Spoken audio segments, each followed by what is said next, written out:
Buenas tardes, mi nombre es Juan Ramírez. Yo les voy a hablar sobre el punto número 4.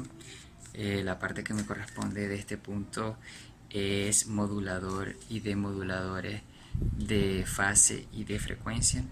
Un modulador de fase es un circuito que consiste en variar la portadora de tal manera que la fase instantánea va a ser proporcional a la señal modulada.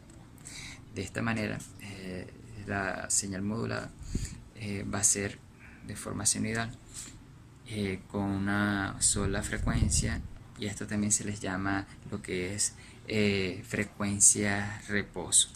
Por otra parte, la modulación de frecuencia consiste en variar la portadora de tal modo de que su fase instantánea va a ser proporcional a la integral de la señal modulada.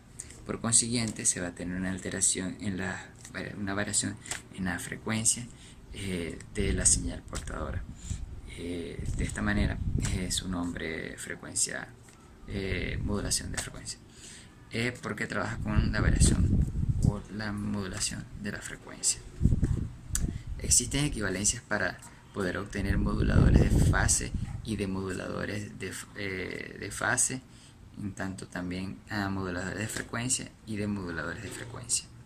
Las equivalencias son las siguientes. Un modulador de fase va a ser igual o va a ser equivalente a lo que es un diferenciador seguido por un modulador de frecuencia. Un demodulador de fase va a ser igual o va a ser equivalente a un demodulador de frecuencia seguido por un integrador.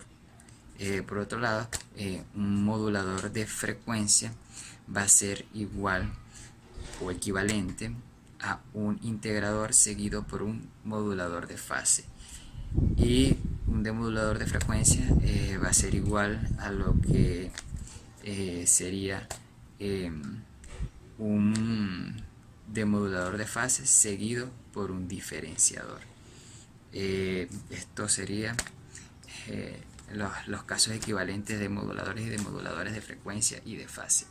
Hay que resaltar de que la abreviatura de estas modulaciones en caso de fase, modulador de fase, se denota con la letra en mayúscula PM, y moduladores de frecuencia se denota con las letras mayúsculas F. Muchísimas gracias.